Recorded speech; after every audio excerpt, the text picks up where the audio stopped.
اللہ تعالیٰ جب اپنے بندوں سے راضی ہوتا ہے تو اس کی نشانیاں اس شخص کی زندگی اور اس کے رویے میں نظر آنے لگتی ہیں۔ سب سے بڑی نشانی یہ ہے کہ اللہ تعالیٰ اس بندے کے لیے نیکی کے راستے آسان کر دیتا ہے، اسے عبادت میں سکون ملنے لگتا ہے اور گناہوں سے نفرت ہونے لگتی ہے۔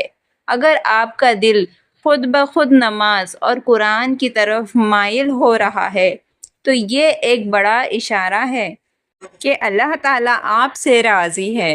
حدیث مبارک کے مطابق جب اللہ کسی بندے سے محبت کرتا ہے تو جبرائیل علیہ السلام سے فرماتا ہے کہ میں فلاں بندے سے محبت کرتا ہوں، تم بھی کرو، اور پھر آسمان والے بھی اس بندے سے محبت کرنے لگتے ہیں اور زمین پر رہنے والے لوگوں کے دل میں بھی اس کے لیے عزت اور محبت ڈال دی جاتی ہے۔ اور تیسری نشانی ہے، جب اللہ کسی سے خوش ہوتا ہے تو اسے آزماتا بھی ہے، لیکن نشانی یہ ہے کہ مشکل وقت میں اس بندے کو صبر اور رضا یعنی کہ اللہ کی مرضی میں خوش رہنا نصیب ہو جاتا ہے اور وہ شکوہ کرنے کے بجائے اللہ تعالیٰ کی طرف رجوع کرتا ہے۔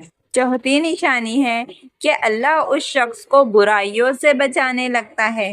اگر وہ غلطی سے کبھی گناہ کر بھی لے تو اس کا ضمیر فوراً ملامت کرتا ہے اور وہ جلدی توبہ کر لیتا ہے۔ پانچویں نشانی ہے کہ دنیا کی بھاگ دوڑ کے بیچ بھی اس بندے کا دل پرسکون رہتا ہے، اسے یہ یقین ہوتا ہے کہ جو ہو رہا ہے اللہ کی مرضی سے ہو رہا ہے اور وہی بہتر کرنے والا ہے۔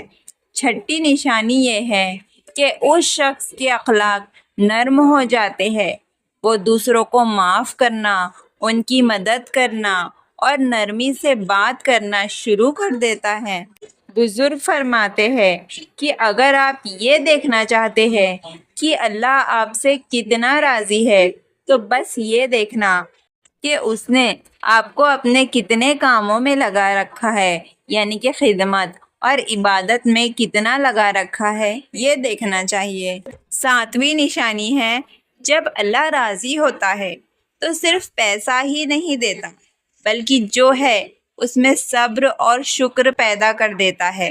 انسان کو تھوڑے میں بھی سکون ملنے لگتا ہے اور اس کے رزق میں ایسی برکت ہوتی ہے کہ اس کی ضروریات عزت کے ساتھ پوری ہو جاتی ہیں۔ آٹھویں نشانی ہے کہ اللہ تعالیٰ اپنے محبوب بندوں کو اپنی طرف بلانے کے لیے ان کے دل میں دعا کی تڑپ پیدا کرتا ہے۔ جب آپ کو محسوس ہو کہ آپ کی دعاؤں میں اثر آ رہا ہے یا آپ کا دل بار بار اللہ سے باتیں کرنے کو چاہ رہا ہے تو یہ اس کی محبت کی نشانی ہے۔ نویں نشانی، یہ ایک بہت بڑی نشانی ہے، اللہ اس بندے کو ایسی محفلوں اور ایسے لوگوں سے دور کر دیتا ہے جو اسے دین سے دور کرتے ہو۔ اس کی دوستی ان لوگوں سے ہونے لگتی ہے جو اسے اللہ تعالیٰ کی یاد دلائے۔ 10ویں نشانی یہ ہے کہ ایک مشہور حدیث میں مفہوم ہے کہ جب اللہ کسی بندے کی خیر یعنی کہ بھلائی کا ارادہ کرتا ہے تو اسے استعمال کرتا ہے۔ تب صحابہ نے پوچھا کیسے؟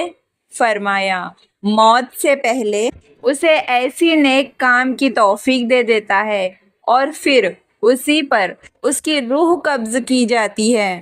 اور 11ویں نشانی، اللہ جس سے خوش ہوتا ہے اسے اپنے بندوں کی مدد کے لیے چن لیتا ہے۔ اگر آپ کا دل دوسروں کا دکھ دیکھ کر تڑپتا ہے اور آپ بنا کسی لالچ کے لوگوں کی مدد کرتے ہیں تو سمجھے کہ اللہ آپ سے راضی ہے۔ اور ہاں، ایک اہم بات ہے کہ ہمیشہ یاد رکھے کہ اللہ کی رضا کا سب سے بڑا پیمانہ یہ ہے کہ آپ فرض عبادت جیسے کہ نماز کتنی پابندی سے کر رہے ہیں۔